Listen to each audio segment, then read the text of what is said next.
మాజీ ముఖ్యమంత్రి వైఎస్ జగన్మోహన్ రెడ్డి సతీమణి వైఎస్ భారతిరెడ్డి ఈనాడు మీడియా సంస్థకు లీగల్ నోటీసులు పంపారు. ఈనాడు యాజమాన్యంతో పాటు ఏపీ ఎడిషన్ కు ఎడిటర్ గా ఉన్న నాగేశ్వరరావుకు తన న్యాయవాదుల ద్వారా ఆమె లీగల్ నోటీసులు పంపారు. నిన్న శనివారం ఒక కథనాన్ని ఈనాడు ప్రచురించింది. వైఎస్ అనిల్ రెడ్డి కంపెనీల్లో సిట్టు సోదాలు చేశారు. అనిల్ రెడ్డికి సంబంధించిన 2 కంపెనీల్లో జగన్మోహన్ రెడ్డి సతీమణి వైఎస్ భారతిరెడ్డి డైరెక్టర్ గా ఉన్నారు. 2020 వరకు ఆమె డైరెక్టర్ గా ఉన్నారంటూ ఒక వాస్తవ దూరమైన అంశాన్ని ఈనాడు పత్రిక ప్రచురించింది.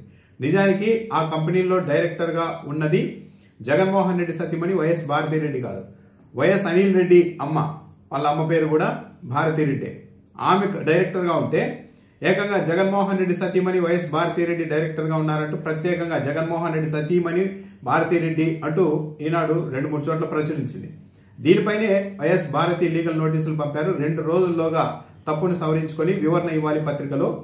ఏ స్థాయిలో అయితే ఆ పత్రికలో ప్రచురించారో అదే విధంగా అదే ప్రయారిటీతో తొలి పేజీలోనే ఈ తప్పును ఒప్పుకుంటూ వివరణ ఇవ్వాలని కూడా వైఎస్ భారతిరెడ్డి తన లీగల్ నోటీసుల్లో డిమాండ్ చేశారు. 2 రోజుల్లోపు అలా వివరణ ప్రచురించకపోతే తదుపరి ఉద్దేశపూర్వకంగానే పరువు తీయాలన్న ఉద్దేశంతోనే ఈ కథనాలు రాసినట్టుగా భావించాల్సి ఉంటుంది. ఆ తర్వాత న్యాయపరమైన చర్యలు తీసుకుంటామంటే పరువు నష్టం దావా వేస్తామని కూడా వైఎస్ భారతిరెడ్డి చెప్పారు. అయితే ఈనాడు పత్రిక ఇలా రాయడం ఇటీవల ఇదే తొలిసారి కాదు.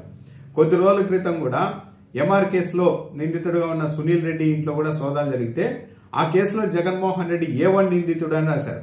అసలు ఎంఆర్ కేసుతో జగన్మోహన్ రెడ్డికి సంబంధమే లేదు. ఆ కేసులో ఆయన నిందితుడు కూడా కానే కాదు. ఆయన కేసులు వేరు, ఈ కేసు వేరు. అయినప్పటికీ కూడా ఈనాడు పత్రిక ఎంఆర్ కేసులో కూడా జగన్మోహన్ రెడ్డి A1 గా ఉన్నారంటూ రాసేసింది. ఈ రోజు ఏకంగా వైఎస్ అనిల్ రెడ్డి కంపెనీలో జగన్మోహన్ రెడ్డి సతీమణి భారతిరెడ్డి డైరెక్టర్ కాకపోయినప్పటికీ కూడా ఆమె డైరెక్టర్ అంటూ రాసేశారు.